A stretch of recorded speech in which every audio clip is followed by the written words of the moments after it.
Muito obrigado pela sua disposição, Adriana. Lembrando que o tema pesquisa genealógica foi dividido em 3 partes pela Adriana. Hoje nós vamos ouvir ela falar sobre o início de estudo, como começar.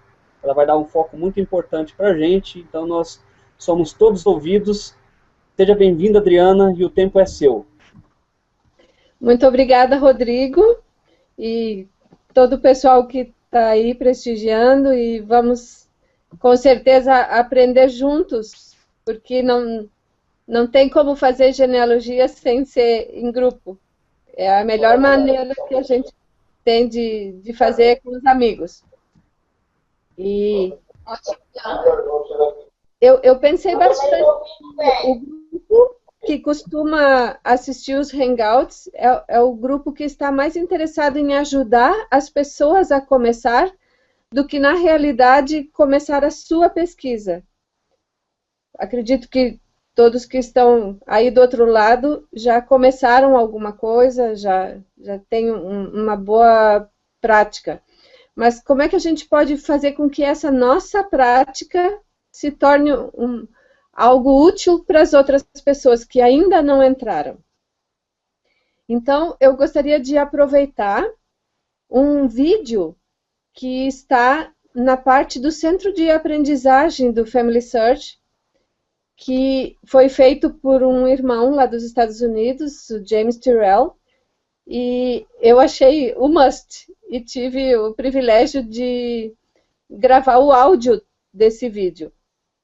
Então, ele é dividido em 24 partes, e nós podemos, a cada parte, interromper e comentar. Ou a gente pode ir indo até onde vai, que são mais ou menos 18 minutos. Então, eu vou entrar lá no Family Search, vou compartilhar a tela aqui com vocês. E vamos entrar no Family Search. Acredito que todos já sabem como entrar lá. Eu tenho aqui como os favoritos. E já coloquei. O caminho mais fácil para chegar nessa parte é aqui em cima, à direita, onde diz obter ajuda. Ó, abre essa janelinha, onde diz autoajuda. A gente vai aqui, tem o como começar, que são 3 vídeos bem pequenos e as instruções de realmente o que fazer no início. Tá? Voltando lá, a gente vai para o Centro de Aprendizagem. Aqui tem vídeos que ajudam com a genealogia em vários países. Vamos escolher aqui o nosso Brasil. Em português tem um vídeo só. E é esse que nós vamos selecionar. Série Brasil, começando a pesquisar, lição 1. Então, vocês podem descer aqui um pouquinho e ver que esse vídeo, a descrição dele, e clicar aqui em cima para ver esta lição. Então, eu vou deixar correr as primeiras partes para vocês terem uma ideia do que se trata esse vídeo, que é um vídeo instrutivo realmente de como começar.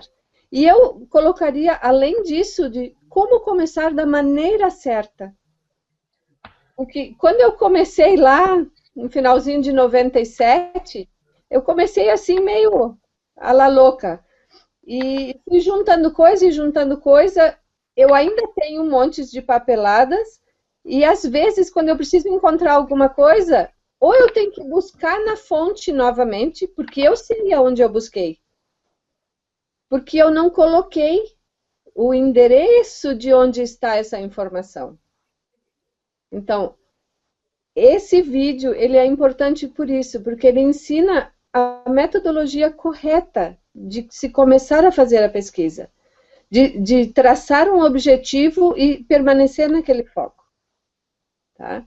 Então, vamos ouvir um pouquinho. Se alguém quiser interromper no finalzinho de cada etapa do vídeo. Pode interromper.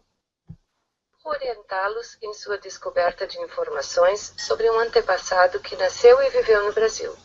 Então vamos começar.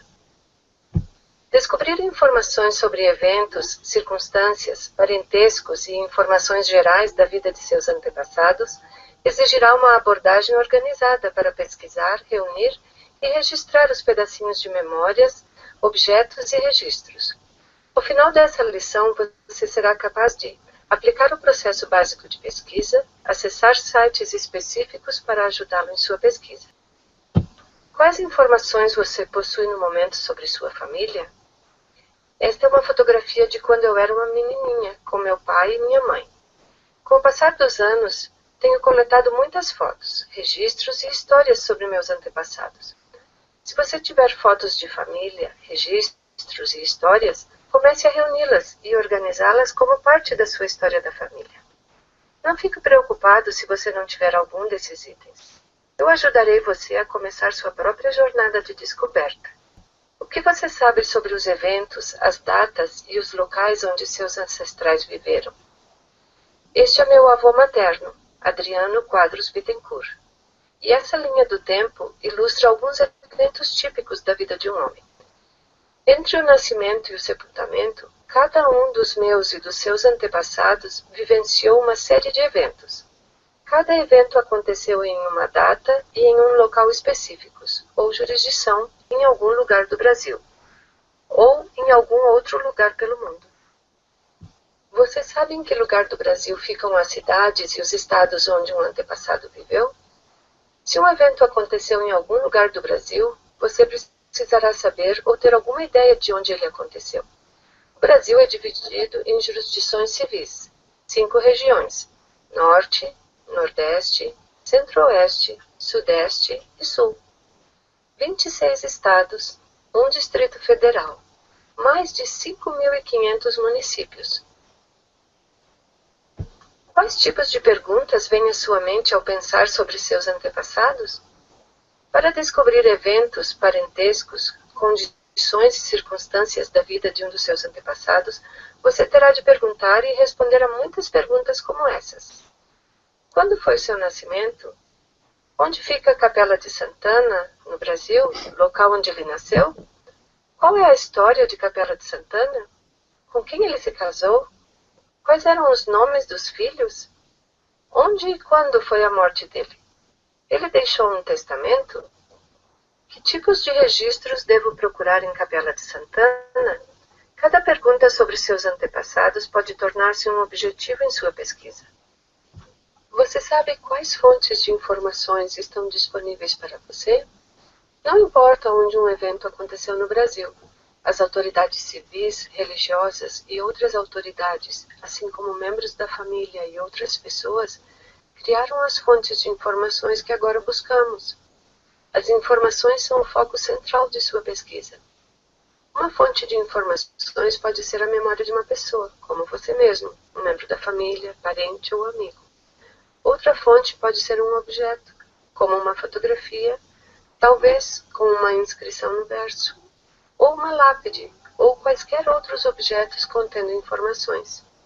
A maioria de suas fontes de informações será de registros escritos ou impressos.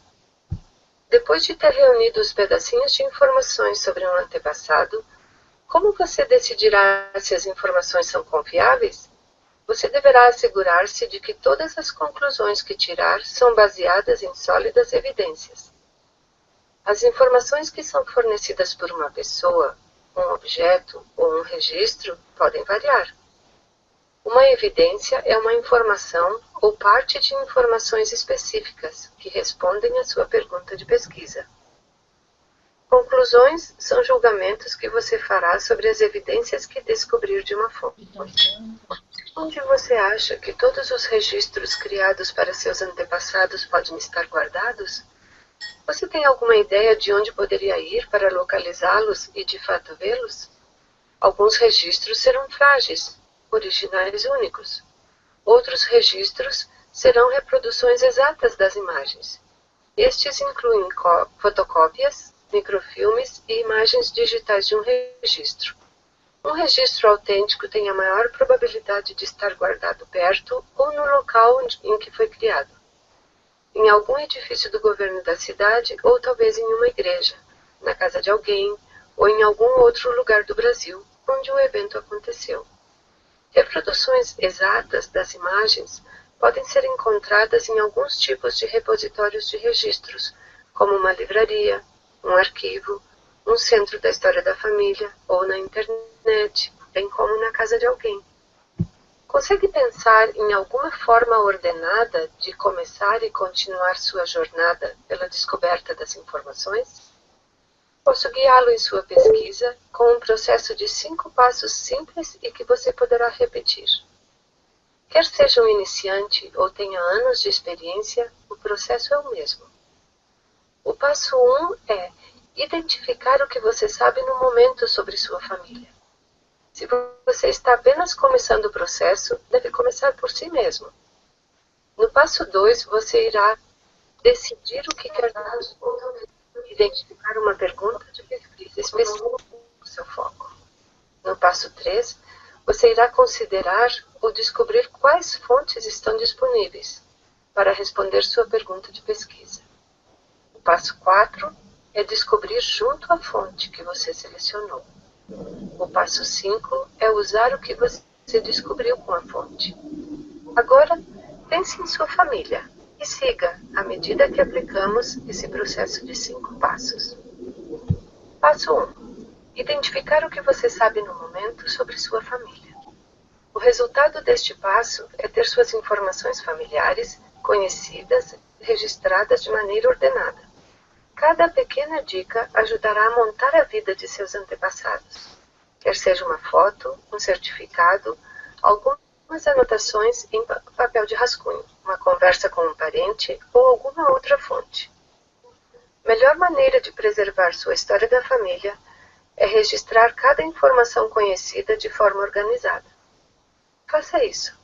Registre as informações que você sabe, seja de sua própria memória ou de fontes que estejam disponíveis facilmente. Registre suas informações em um software genealógico, em um site online, em um gráfico de linhagem familiar e em um registro de grupo familiar. Neste gráfico de linhagem, vou mostrar a vocês as informações que eu sabia e registrei quando estava começando. Registrei meu nome na linha 1, o nome do meu pai na linha 2, os nomes dos meus avós nas linhas 4 e 5 e dos meus bisavós nas linhas 8, 9, 10 e 11. Quanto aos nomes, incluía todos os prenomes, nome do meio e sobrenomes. Escrevo os sobrenomes em letras maiúsculas, por exemplo, Antônio Arthur Weber. Quanto às datas, escreva o dia, mês e ano, por exemplo, 26 de outubro de 1912. Para locais, escreva a cidade, o estado e o país. Estrela, Rio Grande do Sul, Brasil. Para cada casal que tiver registrado no gráfico de linhagem, use um registro de grupo familiar para registrar as informações sobre eles e seus filhos. Esta é uma foto tirada aproximadamente em 1912, dos meus bisavós Spellmeyer e seus primeiros 4 filhos. No verso da foto, alguém escreveu os nomes deles e outras informações. Anotei as informações no registro de grupo familiar, juntamente com outras informações que eu sabia. Passo 2. Decidir o que você quer descobrir sobre sua família. O resultado deste passo é escolher uma pessoa sobre quem pesquisar, identificar perguntas a responder sobre ele ou ela, e selecionar uma pergunta de cada vez como o foco de sua pesquisa. O princípio orientador é trabalhar do que você sabe para o que você não sabe sobre você e sua geração, para descobrir o que você não sabe sobre as gerações dos seus antepassados. Faça isso. Identifique pessoas com informações desconhecidas ou não verificadas. Escolha uma pessoa que seja de uma geração mais próxima de você, com informações desconhecidas ou não verificadas para descobrir mais. Uma pessoa de uma geração mais próxima da minha, que tenha informações desconhecidas, é meu avô Antônio Arthur Weber, que aparece nesta foto como rapaz. Faça isso. Para a pessoa que você escolheu, escreva perguntas que tenham o foco em informações desconhecidas ou não verificadas. Para meu avô Antônio Arthur Weber, estas são algumas das perguntas que escrevi. Em que dia, mês e ano ele nasceu em Estrela, Rio Grande do Sul? Qual é a história de Estrela? Quando e onde ele se casou com minha avó, Frida Spellmeier? Quais eram os nomes de todos os filhos? Qual foi a data exata da morte dele em Porto Alegre? Onde ficam os registros de óbitos da cidade de Porto Alegre? Faça isso. Escolha uma pergunta para ser o objetivo da pesquisa. Com o tempo, ao seguir esse processo, você pode buscar as respostas para todas as suas perguntas. Para meu avô Antônio Arthur Weber, escolhi focalizar na pergunta: em que dia e mês ele nasceu em Estrela? Quando você identificar uma pessoa e definir uma pergunta por vez para responder, entenderá mais claramente a melhor fonte possível para pesquisar a resposta. Escreva o nome da pessoa e a pergunta da pesquisa nas anotações de pesquisa. Consegue enxergar a importância de usar anotações de pesquisa para cada antepassado? Um registro de pesquisa é uma ferramenta importante para ajudar a permanecer organizado e manter um registro das fontes que você pesquisou. Passo 3. Aprenda quais fontes estão disponíveis para responder a sua pergunta de pesquisa. Podem pensar no que poderão realizar com esse passo? O resultado deste passo é que você tenha escolhido uma pessoa, um objeto ou um registro para pesquisar e depois descreva aquela fonte nas anotações de pesquisa. Faça isso.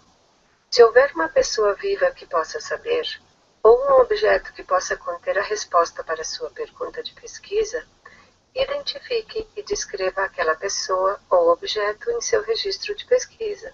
Se você acha que a resposta para sua pergunta tem maior probabilidade de ser encontrada em algum documento original ou reprodução exata da imagem de um registro, leve em consideração primeiramente o tipo de registro que possa conter a informação que você precisa. Na tabela selecionada deste registro, os especialistas recomendam que olhemos primeiramente os registros civis, seguidos pelos registros da Igreja. Depois que houver identificado o tipo de registro, identifique um local em que o tipo de registro é mantido e descreva o registro específico em suas anotações de pesquisa. Um possível local para pesquisar registros é na página inicial do Family Search. Atualmente, na página inicial do Family Search, você pode... Interrompi aqui, gente, porque essa página já está diferente, né? Tá sim, tem algumas mudanças, né? É. Mas frisando aí que é a mesma página, o mesmo link, né? Isso, por isso eu vou entrar lá. familysearch.org. Depois eu vou entrar lá para mostrar. Legal. Há 2 recursos, somente em inglês, para ver se seu antepassado aparece em alguma imagem de registros históricos online ou em árvores genealógicas de família. Outras fontes em português serão acrescentadas a este site em breve. Lembre-se, se escolher pesquisar uma dessas fontes, descreva-a em seu registro de pesquisa. Um outro recurso disponível que você pode pesquisar é o catálogo do Family Search. O catálogo da biblioteca lista e descreve cada microfilme, livro, mapa, etc., sendo a maior coleção de registros genealógicos do mundo, a Biblioteca de História da Família em Salt Lake City, Utah, Estados Unidos. Pesquisei o catálogo da biblioteca online para descobrir se havia algum registro de Estrela, Brasil.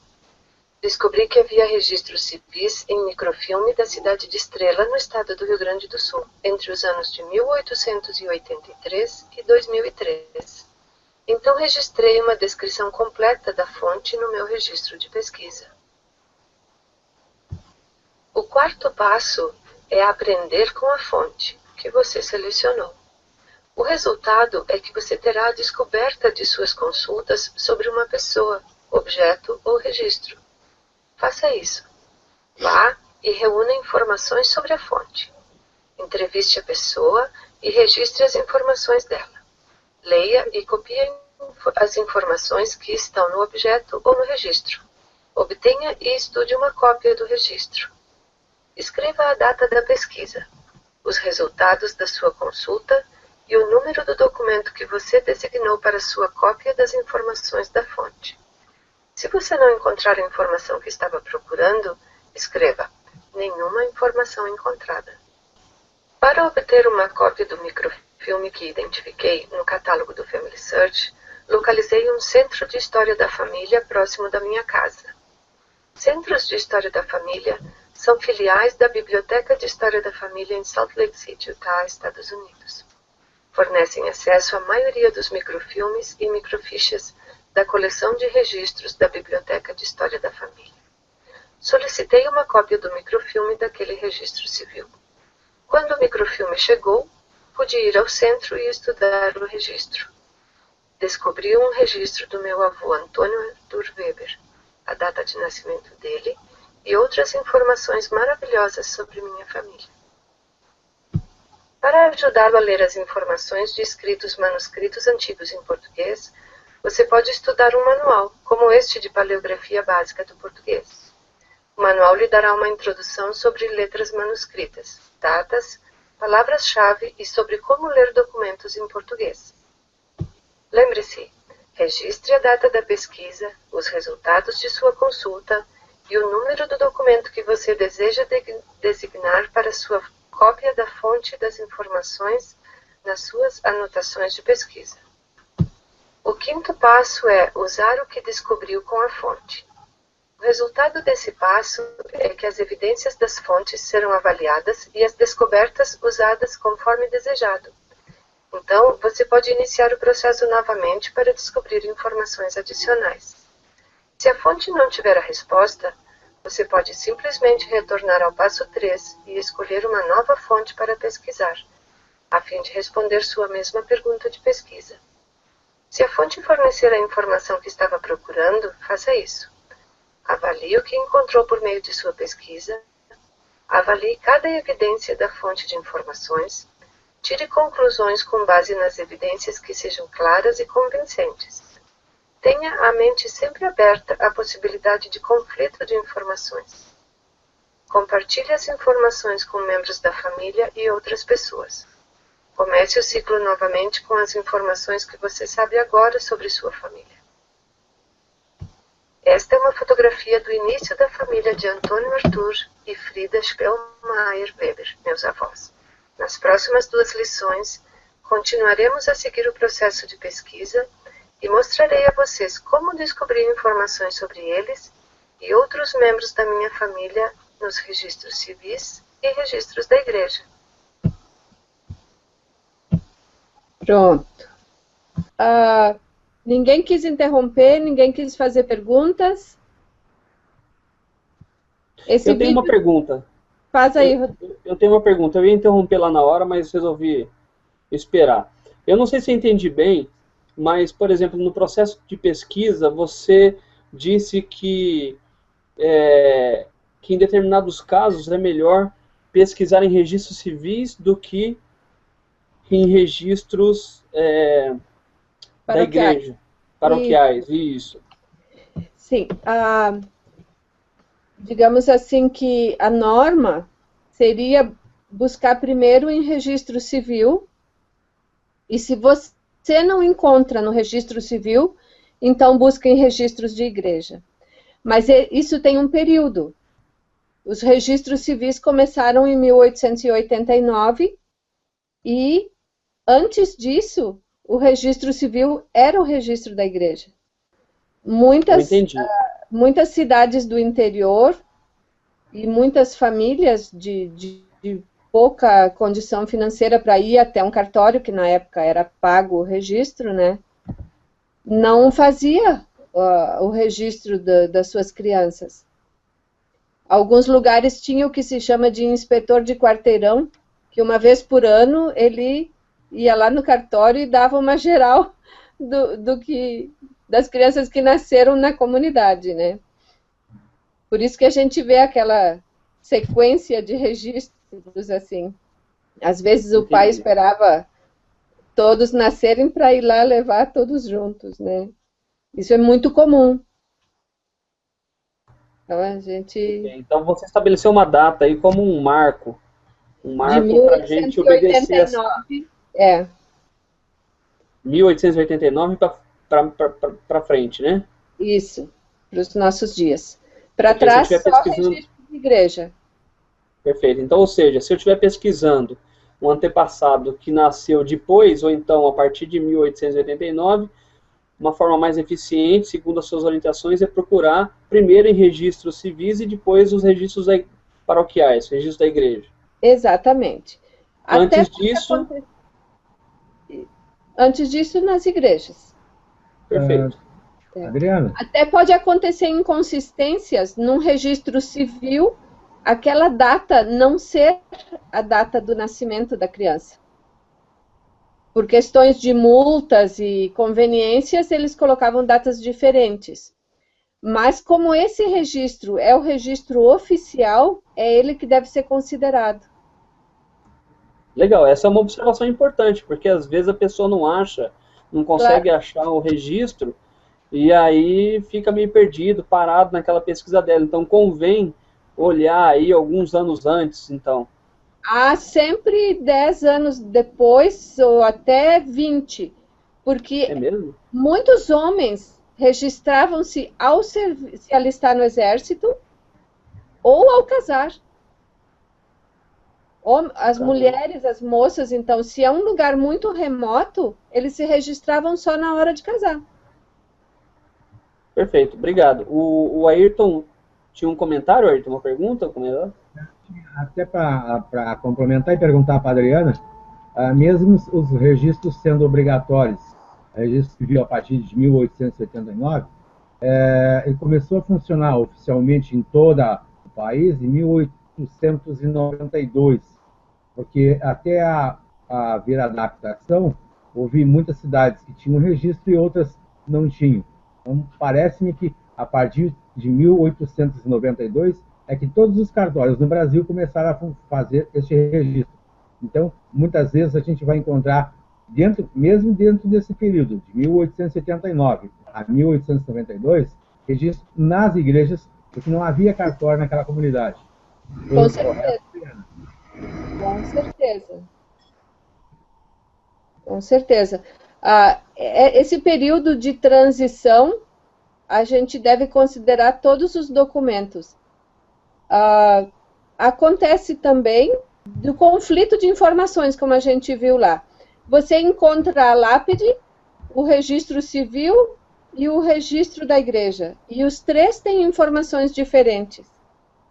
Então, a gente tem que levar em consideração que o registro da igreja pode ser o mais correto, porque foi o que foi feito mais perto do nascimento.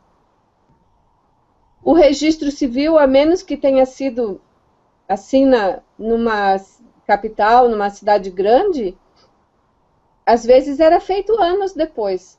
Então era colocado uma data assim simbólica. E a lápide também. Quem faz a lápide é um descendente. Então ele vai botar, ele não vai olhar em documentos. E a pessoa que faz a arte ali na lápide, que coloca como é que se diz? Encrava lá as informações, é um artesão, não é um escrivão. Então, às vezes, troca junho por julho, troca um 8 por um 3, coisas assim, que a gente sempre deve levar em consideração. E não é que há coisas certas e erradas. A gente tem oportunidade de colocar isso ali nos registros, nos programas, nas observações. Então, a gente usa aquilo que considera o oficial e nas observações coloca. No túmulo, a data encontrada foi, no batistério, a data era diferente, coloca a data e coloca sempre a fonte. Então, eu gostaria de mostrar para vocês, vamos compartilhar a tela de novo aqui. O programa que eu mais uso é o PAF, que agora a gente está colocando na árvore familiar. Então, vamos entrar aqui, ó. Aqui está minha árvore. Então,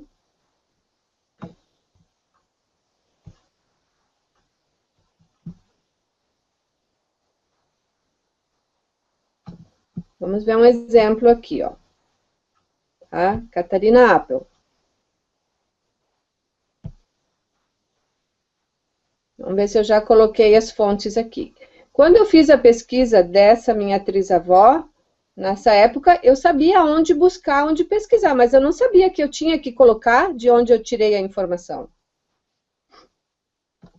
Mas agora, eu sei que precisa. Então, aí está a fonte, ó. E isso é interessante, porque agora ninguém mais pode contestar a informação que eu coloquei. E uma coisa maravilhosa, uma ferramenta que a gente encontra agora na árvore familiar, é esse primeiro quadradinho aqui na direita, registros sugeridos. Então, se a própria árvore encontra a fonte e a gente vai lá e só pede para anexar. A mesma coisa quando a gente pesquisa nos registros. Aqui eu estou na árvore, então nós vamos pesquisar nos registros. Olha que legal, eles já colocaram, finalmente, o mapinha mundi ao lado da pesquisa. Muitas pessoas contam com a indexação. Então, para a gente saber se alguma coisa já foi indexada, a pesquisa é aqui nesses campos. Se quer pesquisar no Brasil, nos registros, só clica em cima, clica Brasil e começa a pesquisar no Brasil. Então, eu vou dar um exemplo do Rio Grande do Sul, é claro, né? Vamos ver. Aqui, como eu sei que aquele meu avô, o Antônio Arthur Weber, não era católico, ele era da Igreja Luterana, e que no tempo dele não tem registro civil ainda online, mas mesmo assim eu vou mostrar aqui que na cidade dele, onde ele nasceu, eu posso encontrar registros. Então, eu vou aqui, ó, Estrela, e abre os registros que tem de Estrela. Tem todas as habilitações de matrimônio. O que é habilitação de matrimônio? É o processo que os noivos fazem antes do casamento, aquela papelada que tem que levar no cartório. Se estiver nesses registros que foram digitalizados, eu vou encontrar aqui. Cada um procura no estado onde tem que buscar. Alguém vai procurar em Salvador. Aqui a gente sabe que só tem pesquisa de imagens, não tem nada indexado da Bahia. Ó, Pernambuco já tem registros indexados. Rio de Janeiro, Santa Catarina. Então, já dá para pesquisar naqueles campos, ao lado do mapa mundi. Os outros, a pesquisa é só por imagem. Mato Grosso, só por imagem. Mas já temos mais de 1 milhão de imagens.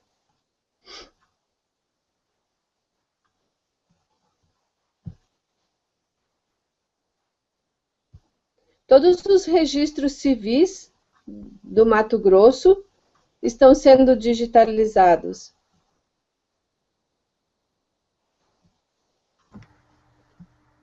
Só lembrando que nós temos projetos de indexação de Pernambuco, do Rio de Janeiro em andamento, né? Projetos de indexação. Tudo em andamento.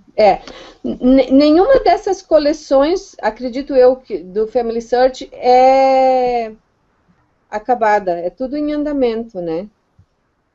Então, aqui se pode pesquisar os registros. Quem está longe do lugar onde estão seus ancestrais. Tá? Para voltar para a página do início, é só clicar em cima do logo que volta para lá.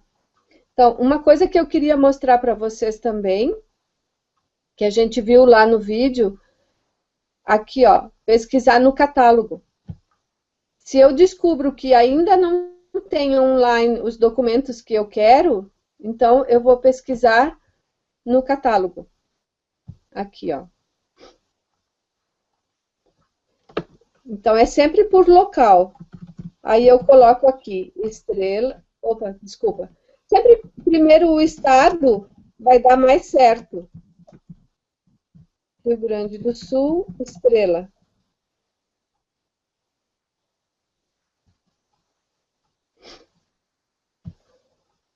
E ele vai me dar. Nós temos que acabar com essa... estigma, a palavra certa, não me lembro agora, mas de que os microfilmes não servem mais. Os microfilmes servem sim. E a gente tem que retomar essa pesquisa, porque o Family Search, ele está dando prioridade aos registros que não estão feitos ainda. Então, ao invés de gastar tempo e recursos transformando essa fonte numa segunda fonte, eles estão captando registros novos. Então, aqui a gente pode encontrar aqui, ó, os registros que tem para a estrela. Adriana? Oi. Pela experiência que eu tenho e a gente se conhece, acho que você mencionou em matéria de pesquisas em habilitação de casamento, nem sempre nas capas de atuação, nem sempre corresponde a, digamos que procuramos o nossos casamento dos nossos avós. E nem todas as habilitações mostram o nome real. Durante o processo, a gente vai ver que a filiação é outra.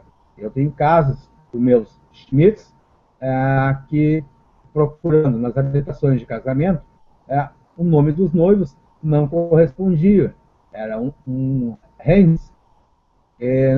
Na filiação, na qualificação dos noivos, apareceu filha de Catarina Schmidt. Então, nem sempre o nome dos noivos, por causa da filiação. Nem sempre... Exatamente, pode ser um homônimo. Justamente. Não, eu quero dizer que nem sempre a capa de autuação da habilitação de casamento nos informa todos os dados, todos os nomes constantes dentro do processo de habilitação. Convém sempre a gente olhar toda a habilitação. Isso. E também, o melhor é olhar todo o processo, porque no decorrer do processo a gente vai encontrar mais informações, às vezes, do que busca. Né? Então, gente, eu quero mostrar para vocês aqui, essa parte de livros, ela é importante também, porque a gente pode buscar, através dos livros dessas bibliotecas aqui, coisas importantíssimas sobre a genealogia no Brasil. Nós temos microfilmado e digitalizado a genealogia paulistana. Então, vocês veem aqui, tem a biblioteca de genealogia da BYU, tem a biblioteca geral, lá da história da família, e aí a gente pode escolher a biblioteca e buscar. Eu tenho uma pergunta, Diana, sobre esse ponto aí. Esse livro ele vai estar provavelmente num microfilme. Entendi. Posso fazer uma pergunta? Sim. Talvez você não possa mensurar agora com perfeição para me responder, talvez sim, mas enfim. O que eu posso esperar, por exemplo, de uma pesquisa em termos Brasil? Por exemplo, eu estou pesquisando coisas dentro do Brasil. O que eu posso esperar de informações fazendo uma pesquisa através desse link que você mostrou para a gente aqui, pesquisar livros? Um exemplo básico. Algumas obras clássicas, como Anuário Genealógico Latino, que consta coisas do Brasil, Anuário Genealógico Brasileiro, livros que nós não temos acesso, assim, a não ser indo no Arquivo Público em São Paulo, na Biblioteca Nacional do Rio de Janeiro, ou com genealogistas renomados, esses livros estão microfilmados. Se tu chegou na tua pesquisa num certo ponto que tu precisa ir em documentos antigos, o suficiente que tu não consiga ler aqueles documentos, as pesquisas já estão feitas. E tu encontra uma fonte fidedigna. Então, um exemplo, eu digitei uma vez o sobrenome holandês que eu tenho e apareceu um livro de que alguém teria escrito um livro sobre aquela família. Não é um exemplo do Brasil, mas eu sei que tem muitos livros a respeito da genealogia do Brasil, principalmente do Nordeste, que tem a história do Ceará, a história de Pernambuco, tem registro dos holandeses, que foi materiais digitalizados nos anos 80. Às vezes a gente acha que não vai conseguir ir tão adiante, mas cada passo é um começo. O começo não é só colocar os avós e os bisavós, chegar até a quarta geração. A gente tem que sair dessa ideia. O começo é o próximo passo. Claro, o nosso objetivo é ensinar as pessoas a ter o gosto pela pesquisa. E é no buscar e encontrar essas fontes que a gente vai se apaixonando e vai ficando viciadinho. Eu não sei se você vai abordar esse assunto, mas ainda nessa página aí se você quiser responder depois, se for o caso, é só falar para a gente. Mas ainda ali naquele link pesquisar, onde você estava com o mouse, nós encontramos, você falou sobre catálogo, falou sobre livros, mas nós temos ali também genealogias. Isso. Do que se trata esse link? O que eu posso achar? Qual que é a expectativa que a gente pode ter pesquisando em genealogias? Então, você coloca aqui um exemplo lá, os pais Leme. Ele vai buscar o que tinha no Ancestral File, no Pedigree Resource File, que são as genealogias que as pessoas contribuíram. Então, ó, tudo que a gente pode encontrar aqui com o sobrenome Pais Leme, que foi colocado em genealogias prontas. Aí, tu coloca aqui em cima, esse aqui já é em Portugal, né? E aparece como uma genealogia. Tá, eu não quero deixar passar de jeito nenhum a Wiki, gente. A Wiki é a minha pérola, a pérola dos meus olhos. que foi um cisco no meu olho por um tempo e graças ao Rodrigo se tornou a pérola. Né, Rodrigo? Não, tira meu nome disso aí. Na realidade, tem uma equipe inteira trabalhando com isso até hoje, né? Na realidade, quem vai ficar muito feliz com essa menção aí da Wiki, a Wiki do Family Search, é o pessoal do próprio Family Search mesmo, porque eles estão trabalhando para viabilizar a realidade da Wiki aqui no Brasil. Ainda tem muita coisa para ser feita, mas o pessoal está trabalhando lá com muito afinco. Então, a gente acha que ter ancestrais imigrantes, isso é coisa só lá do século XIX. Às vezes a gente esquece que no período de 1900 a 1950, houve muita imigração para o Brasil de Portugal e Alemanha, de Polônia. Então, aqui, nesses itens, a gente vai encontrar alguma coisa.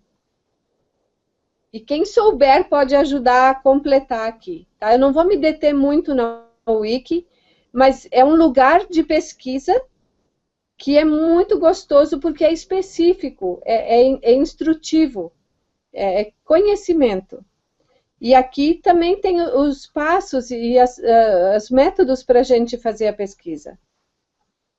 Coisas que foram traduzidas do inglês para o português e que são produzidas por pessoal muito habilitado para fazer isso para a gente. Gostaria de mostrar uma outra coisa que eu tenho anotado aqui, gente. Eu sei que eu já passei do meu tempo. O Google.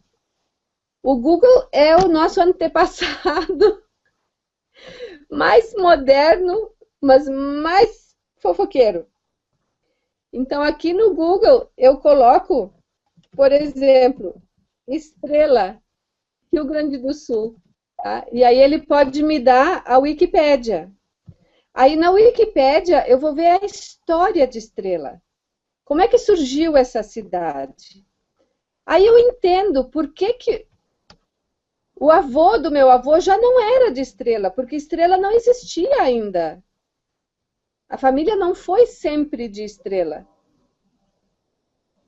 As pessoas foram para lá de algum outro lugar. Estrela surgiu... Aqui a gente tem como ver a história.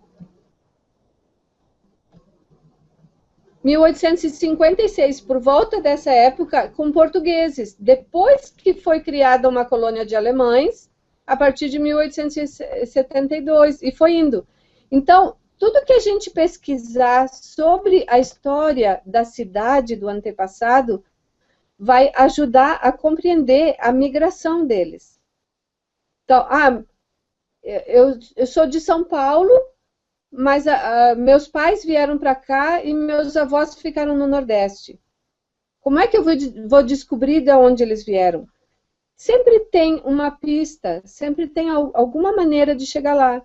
Uma vez eu tive que pesquisar uma cidade, só para dar um exemplo aqui para vocês. Eu vou colocar aqui. O nome do lugar era São José do Calçado. Poxa vida, que lugar é esse? É no Espírito Santo. Então, aqui tem o site da prefeitura, tem a informação da Wikipédia e conta a história desse lugar. Esse lugar, ele é um município a partir de... Ele é um município muito recente, mas o lugar já existia no início de 1800. Olha quanta história tem sobre São José do Calçado. Aí eu já descobri que é divisa com Minas, que os antepassados dali são de Minas, e assim a gente vai indo, uma pista vai levando a outra. Por isso que eu gostei de dizer para vocês assim, ó, que sempre é um começo. Cada passo é um começo. A gente vai fazendo por etapas, como diz lá no vídeo. E cada etapa nos leva a uma outra pergunta, a uma outra resposta. E aí vai indo, e de um em um a gente vai construindo essa nossa identidade. Porque ao pesquisar os nossos antepassados, nós não estamos fazendo nada mais do que construir a nossa identidade. Ao conhecer a história deles, a saber quem foram, é muito interessante saber por que os alemães saíram da Alemanha, por que os açorianos saíram dos Açores e vieram para cá, por que os primeiros portugueses eram como eram. Então, a gente tem que compreender toda essa situação para conseguir saber como ir em frente. Tá? Uma outra coisa que eu quero mostrar para vocês são as Posso fazer uma páginas... pergunta antes? Pode fazer sim. Eu acho que encaixa um pouco nisso que você está falando.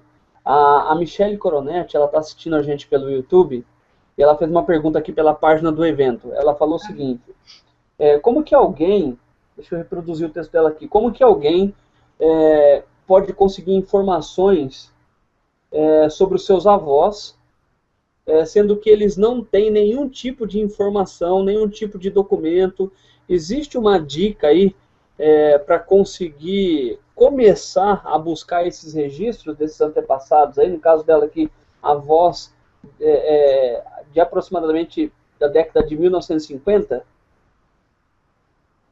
Eu acredito que sempre tem uma pista, Rodrigo, porque as pessoas, elas interagem com outras. Se tu não acha o registro de uma pessoa, tu vai encontrar ela, e tu olhar onde ela viveu, tu pode encontrar ela sendo padrinho de alguma outra criança na comunidade ali onde ela vivia. Ela pode ter comprado terras naquele lugar, se era no interior, ou ter comprado uma casinha. Hoje em dia, pelo Google, a gente encontra muita coisa. E se for o caso, até perguntar entre vizinhos, se a gente sabe aonde a pessoa viveu.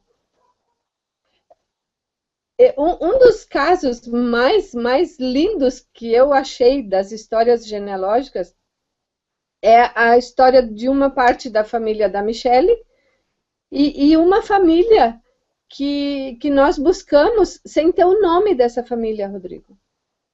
A avó da minha amiga deixou um diário contando como que a avó dela veio da Hungria. Só que ela contou a história, mas não deu o nome das pessoas. E a gente queria buscar essas pessoas. Então, de pista em pista, eu fui indo no arquivo, na Santa Casa, porque a gente tinha informação de que ela tinha falecido em 1903, e a gente foi, eu pesquisei nos óbitos da Santa Casa, todas as alemãs que poderiam ter, assim, a idade dela, e fui indo, até que no processo de desquite, de um outro processo lá no arquivo público, que eu procurei pelo sobrenome, ele estava sendo testemunha. E o advogado disse assim, ele não serve como testemunha porque ele não é brasileiro e ele é tio. Matou a charada. Encontramos a família. Tendo o nome, a gente foi no cartório e pesquisou pelo nome. Então, eu acredito que tudo tenha, assim, alguma pista. Ninguém passa em vão nesse mundo. E só mais uma pergunta complementar, Adriana. No início da sua resposta, você falou o seguinte, que as pessoas podem buscar, se as pessoas sabem, por exemplo, o nome dessa pessoa, que acho que é a informação mais básica possível, as pessoas podem buscar, por exemplo, registros de aquisição de um pedaço de terra, ou então de uma propriedade, de uma casa, alguma coisa assim, né? Aonde que nós podemos encontrar, até para somar aqui em termos de informação para quem nos assiste, aonde que nós podemos encontrar geralmente informações sobre esse tipo de registro? Bom, primeiro a gente tem que procurar naquelas caixas velhas, nas latas velhas de biscoito em casa, com os nossos parentes mais idosos. Não achou ali? Passa para o arquivo público da cidade, o arquivo histórico, ou diretamente no cartório, no registro de imóveis, ou pede pelo endereço, ou pelo nome. Às vezes, eles não vão deixar pesquisar, mas pode ser que deixem pesquisar. Tudo depende, assim, de época e de definir o que quer buscar. Eu estou compartilhando minha tela. Sim, senhora. Posso fazer uma pergunta ainda sobre pesquisa? Pode. Quem que está falando? A Micheline? Micheline. Então, é uma coisa básica, mas é muito importante para mim, porque eu parei num lugar que para outros é muito fácil. Na verdade, na parte da minha mãe eu já consegui avançar nisso, mas do meu pai, os meus bisavós eu sei os nomes deles, o ano de nascimento. E dizia que eles moravam na cidade de Cuité, na Paraíba, ou de Picuí. Tem uma confusão assim. Mas não consigo achar nos registros online. Eu moro longe da minha família. Minha mãe, ela não apoia a pesquisa. A minha família toda, elas não gostam de falar, porque eles sabem que é para a igreja. E eu não consigo mais pensar o que eu mais posso fazer para encontrar. Mas eu Tu não tenho. encontrou esse lugar, Micheline? Tu não encontrou cartório nesse lugar? Não, eu não encontrei nos registros online Tá. de Procura batismo, mas eu acho. Pode falar. Procura pelo Google o nome desse lugar. Procura saber se foi distrito de algum outro município ou se já é um município. E procura o endereço do cartório. Ligando para o cartório, tu vai saber que data de registros eles têm disponíveis lá.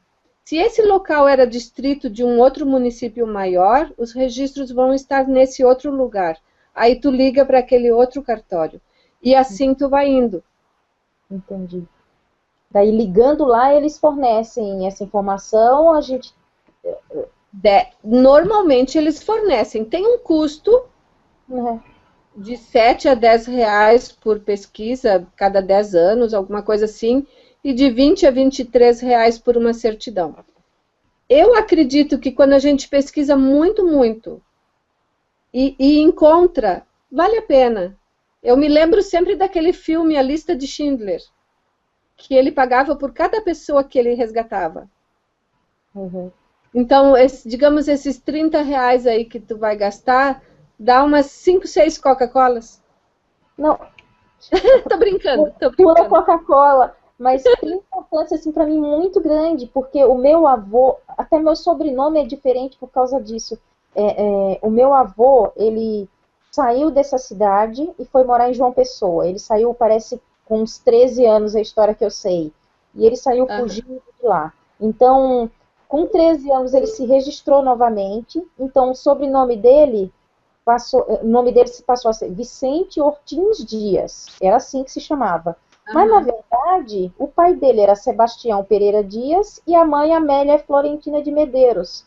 E ele passou a vida contando que ele tinha descendência holandesa, que não, é porque eu sou holandês, a minha família é holandesa, e ele realmente era louro, tinha olhos verdes, a família toda loura assim, e ele passou muito tempo sustentando. E depois que ele morreu, a gente veio a descobrir, meu primo foi tentar cidadania holandesa, e ele chegou no ponto que ele descobriu que não tinha nada a ver. O Ortins da família foi uma criação do meu avô quando ele foi se registrar pela segunda vez, porque ele se registrou em João Pessoa pela segunda vez.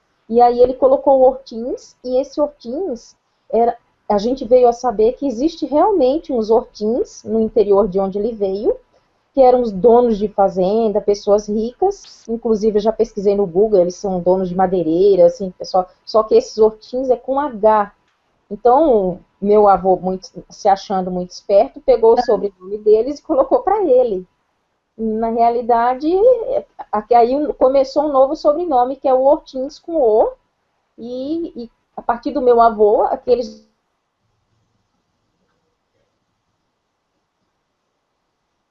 Oi? Acho que deu uma... Acho que cortou, deu uma balançada o link de internet dela lá, mas vamos prosseguir. Tá. Essas histórias são maravilhosas, vocês não acham? Isso para mim, assim, é um prato cheio. Aí que eu quero descobrir. Maravilha então, mesmo.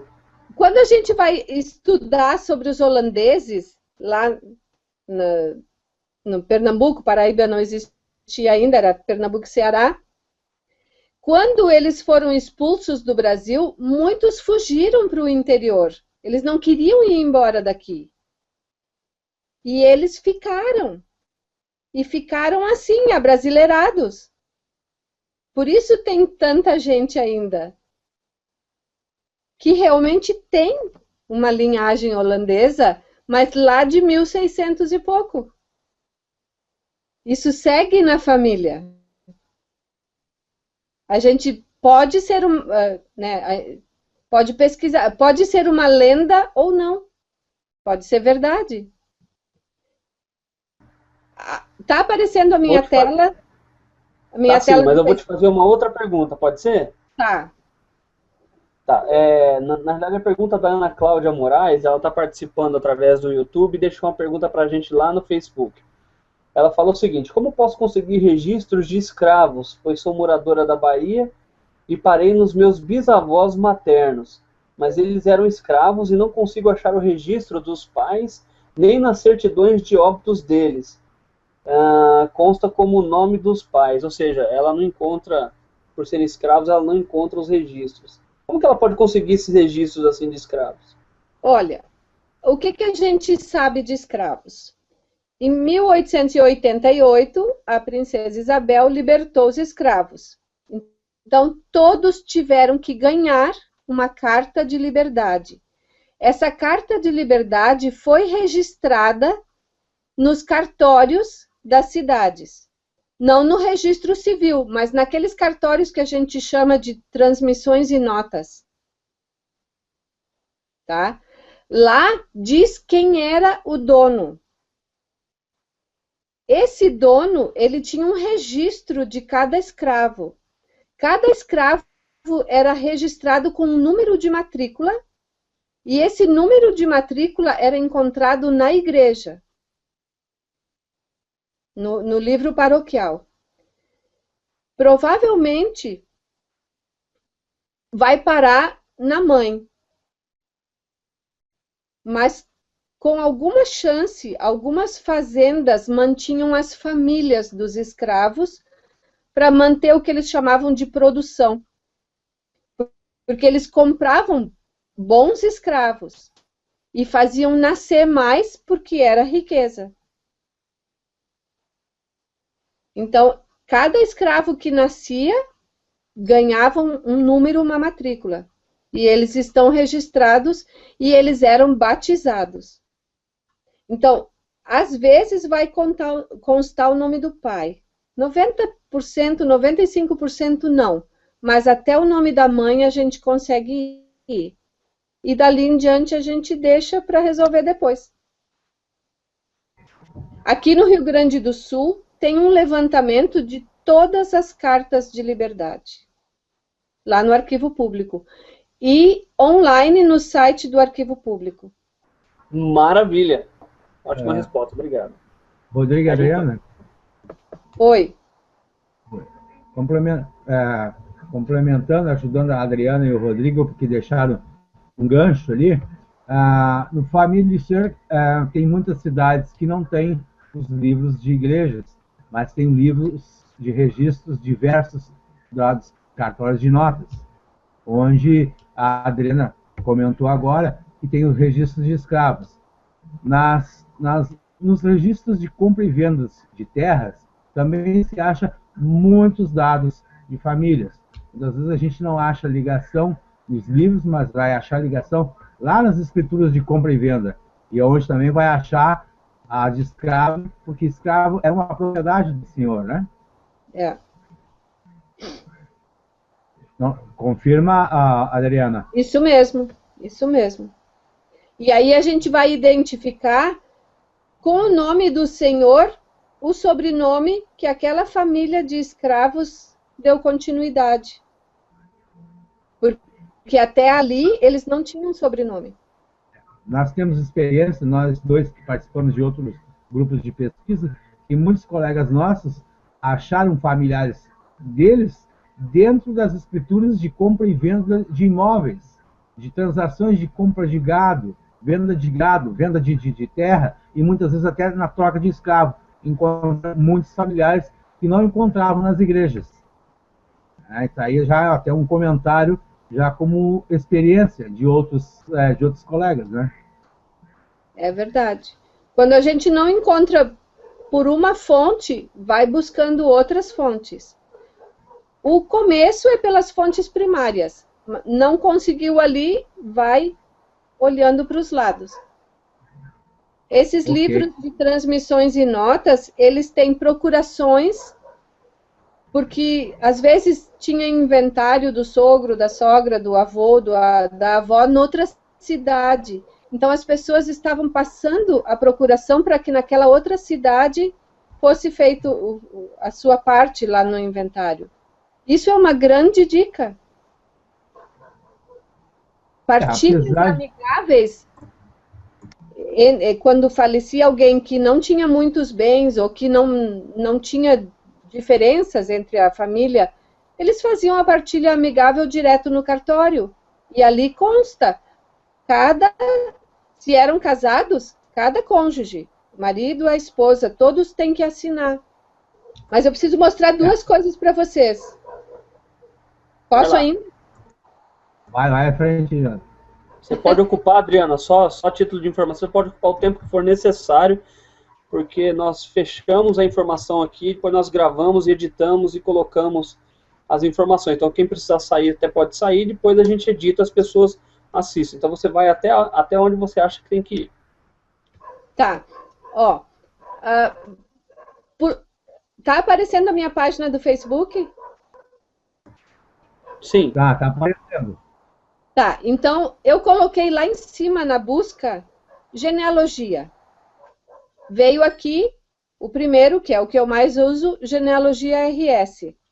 Se a gente colocar genealógica, vai vir outras coisas. Memórias genealógicas do Brasil, procura genealógica, Então, procurar no Facebook é uma grande dica, gente. Deixa eu colocar aqui genealogia. Esse grupo aqui, que eu e o Ayrton pertencemos, é especializado em alemães no Rio Grande do Sul.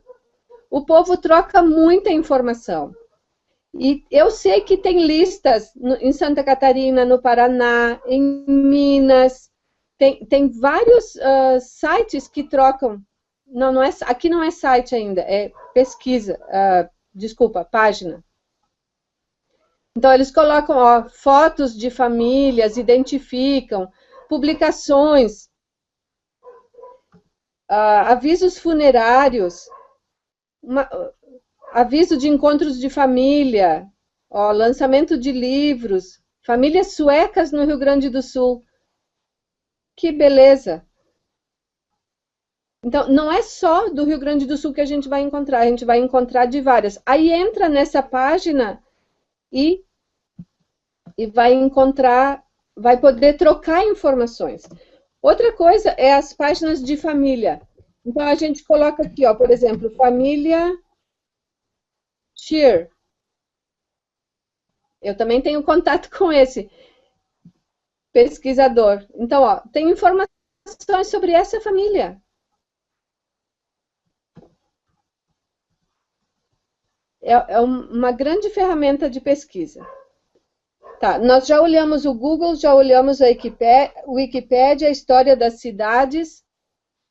Vamos ver aqui, arquivos públicos. Por exemplo, o Arquivo Público do Rio Grande do Sul, ele tem uma ferramenta de busca que eu posso não está tudo digitalizado ainda, mas tem como fazer consulta online de documentos. E se eu encontro esse documento, eu posso buscar as imagens dele no Family Search. Logo, a gente vai ter isso do Arquivo de São Paulo, que também vai ser digitalizado, ou já está sendo digitalizado. O que eu queria dizer mais para vocês? O principal de tudo. Mesmo que você esteja começando, nunca deixe de fazer uma cópia das suas informações. Muito importante mesmo. Sempre compartilhe uma cópia. Provavelmente vai usar um programa de genealogia. Seja o PAF, seja no MyHeritage, o Family Tree Builder, seja lá no Ancestry, o Family Tree Maker, seja qual for. Faça uma cópia e compartilhe ou com alguém da família que sabe o que fazer com isso, ou com um amigo que sabe que fim dar, mas não guarde só para si as informações. Elas podem morrer com você. É triste, mas acontece. Eu sei de vários casos. Um amigo nosso do grupo faleceu há pouco tempo, ele tinha um trabalho maravilhoso. E a menos que a família vá compartilhar, a gente não sabe como ter acesso a esse trabalho. Um grande pesquisador aqui do Rio Grande do Sul também, faleceu faz uns 10, 15 anos atrás. Ele tinha as coisas só manuscritas. E ele não chegou a colocar em programa nenhum. E a família achou que ia fazer um grande dinheiro vendendo aquelas informações depois que ele morreu. E até hoje está amontoado numa garagem, talvez não se leia mais nada. Não se tem notícias. Ele tinha pesquisas até na Alemanha. Ele viajava uma vez por ano para ir lá pesquisar. Então, hoje nós vivemos num tempo em que a gente pode guardar num CD, num DVD, a gente pode guardar num pendrive, pode guardar nas nuvens, pode guardar com amigos, pode guardar num HD externo. Várias maneiras. Tudo que se faz hoje é muito rápido. Pode dar um problema no computador e perder tudo. Então, para não ter que fazer tudo de novo, guardar sempre um backup. Essa é a dor de quem já perdeu um pouco. Então, pessoal... Tomando cuidado sempre na hora de salvar, né? Não fazer que nem eu, que o meu HD externo deu probleminha, acabei perdendo centenas de arquivos já prontos. E não tenho como recuperar. Às vezes o notebook é roubado.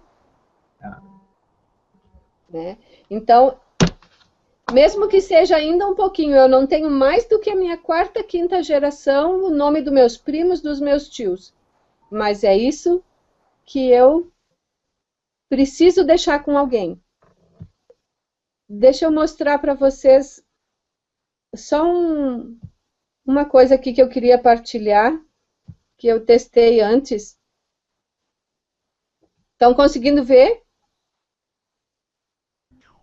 Sim, Adriana. O Brasil, 1822. Isso, esse é o mapa do Brasil em 1822.